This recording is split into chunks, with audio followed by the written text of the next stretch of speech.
Olá! Em programação, sempre que temos que guardar alguma informação para ser usada posteriormente dentro do código, fazemos uso de uma variável. Variável é um endereço na memória do computador reservado para guardar algum tipo de informação. Acontece como em uma situação natural do dia a dia, por exemplo. Quando perguntamos para alguém qual é o seu nome e a pessoa nos responde João, inconscientemente guardamos esta informação em nossa memória. Assim, na próxima vez que encontrarmos esta pessoa, já poderemos dizer direto: Olá, João! Esse mesmo processo pode ser simulado em um pensamento algorítmico. Se em um algoritmo computacional perguntamos para alguém o seu nome, podemos armazenar sua resposta na memória do computador. Porém, este processo não é automático. Ele demanda que seja reservado um espaço na memória para armazenar este texto do nome. Este espaço deve ter também um termo que o referencie para podermos acessar quando for preciso. Neste caso, poderíamos usar, por exemplo, nome_usuário. A este espaço na memória referenciado por nome_usuário, damos o nome de variável. Uma variável pode armazenar diferentes tipos de dados, como textos e números. Os tipos de dados específicos dependem da linguagem computacional que estiver sendo usada. Em termos de lógica de programação, os tipos de dados padrão usados são texto, inteiro, que é um número sem parte fracionária, real, que é um número com parte fracionária, e lógico, que tem dois estados, o verdadeiro ou o falso. Existem linguagens de programação que pedem de forma explícita o tipo de dado que uma variável pode armazenar. Já outras, como é o caso do aplicativo Scratch, que usamos nesta disciplina, definem automaticamente o tipo de dado quando o valor da variável é atribuído em tempo real de execução.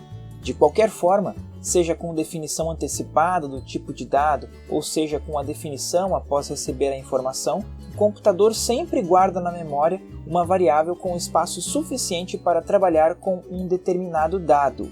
Por isso, agora vamos aprender como manipular estes tipos de dados. Para isso, pegaremos como base o jogo Cavaleiros vs Orcs, já estudado anteriormente, para identificar as variáveis, seus tipos e seus usos ao longo da aplicação.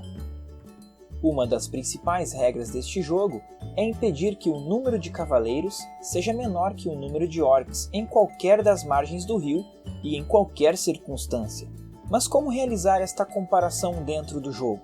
Neste caso, os números de cada tipo de personagem devem ser armazenados em variáveis para serem analisados durante as ações do jogo. No caso, é preciso ter o número de cavaleiros e orcs em cada margem do rio e também o número de cada um deles dentro do barco. Para isso, podemos criar nomes específicos que nos permitam saber facilmente de qual informação estamos tratando. Por exemplo, para a margem esquerda do rio, podemos ter duas variáveis, ncave e norce. O nome das variáveis é definido pelo criador do aplicativo. ncave, no caso, indica o número de cavaleiros na margem esquerda.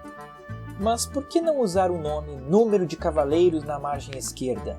Simplesmente porque as variáveis são acessadas o tempo todo em programação, e um nome tão longo teria que ser escrito várias vezes, o que não é prático.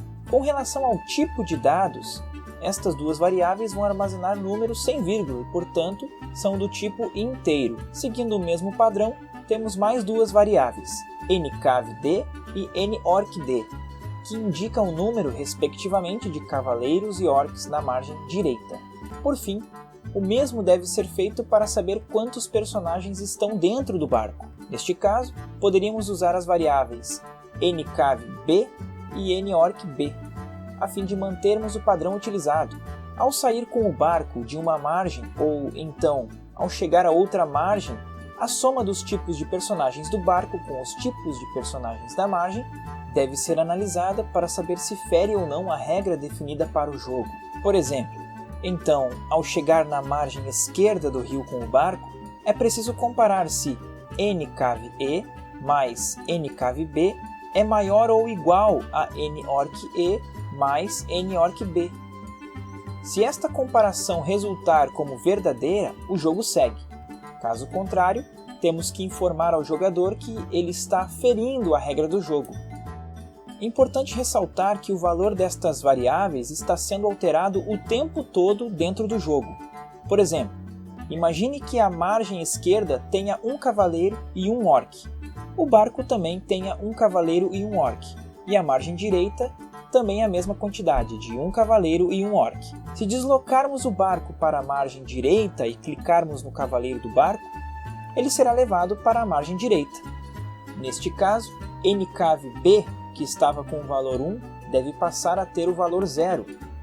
Já NCAV-D, que estava com o valor 1, deve passar para o valor 2. Fazendo a análise de sequência do jogo, ele irá continuar, já que o número de cavaleiros e orcs em uma margem, quando somado aos números do barco, ainda resulta em igualdade. Vamos então analisar outra regra do jogo, no caso aquela que determina que o número de personagens no barco não pode exceder a 2. Esta comparação deve ser feita somando as variáveis que armazenam o número de cavaleiros e o número de orcs dentro do barco. Assim, ao tentar adicionar um personagem ao barco, deve-se analisar se NCAV-B mais NORC-B é inferior a 2, uma vez que este é o limite máximo da embarcação. Por outro lado, ainda existem outras variáveis dentro do jogo que vão além da quantidade de personagens. Por exemplo, o tempo de jogo está sendo armazenado internamente, em um formato numérico com vírgula, que guarda a quantidade de segundos e milésimos de segundo. Neste caso, esta variável do cronômetro é uma variável do tipo real, em função da parte fracionária. Ao final do jogo, podemos utilizá-la para saber em quanto tempo o desafio foi resolvido. Já para saber se o jogador conseguiu resolver o problema proposto, podemos ter uma variável do tipo lógica, referenciada, por exemplo, pelo nome de vitória, a qual inicia com um valor falso armazenado. Conforme o jogo se desenvolve, é preciso sempre analisar o número de personagens na margem direita do rio. No momento em que a soma do número de cavaleiros e orcs na margem direita for igual a 6, significa que todos atravessaram em segurança, e o valor desta variável, vitória, deve ser trocada para o valor verdadeiro. A partir de então, diversas ações do jogo serão executadas com base no valor desta variável. É o caso, por exemplo, se a variável vitória estiver com o valor verdadeiro, fazendo tocar a música de vitória do jogo, não permitir mais a movimentação dos personagens e assim por diante. Normalmente, uma boa dica de como definir corretamente as variáveis é fazer uma análise das regras do jogo. Neste caso, o número de personagens nas margens, o número mínimo e o número máximo de personagens no barco, o jogo contando tempo e o jogo com condição de vitória. No exemplo inicial deste vídeo, era necessário pedir o nome do usuário para mostrar uma mensagem em que juntávamos o texto Olá com o nome concedido pelo usuário. Neste pequeno exemplo, deve haver uma única variável do tipo texto para armazenar esta informação. Outro exemplo seria pedir ao usuário o ano do seu nascimento e, a partir da informação concedida, fazer o cálculo e informar a idade atual que ele possui.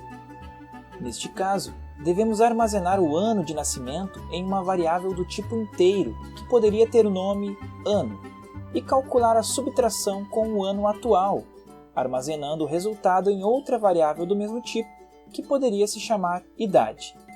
E assim como estes, vários outros exemplos podem ser imaginados.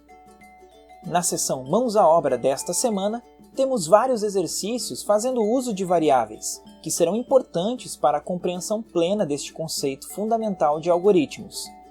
Não deixe de fazê-los. O uso de variáveis é pré-requisito para qualquer aplicativo que venha a ser construído nesta disciplina. Bons estudos e até o próximo vídeo!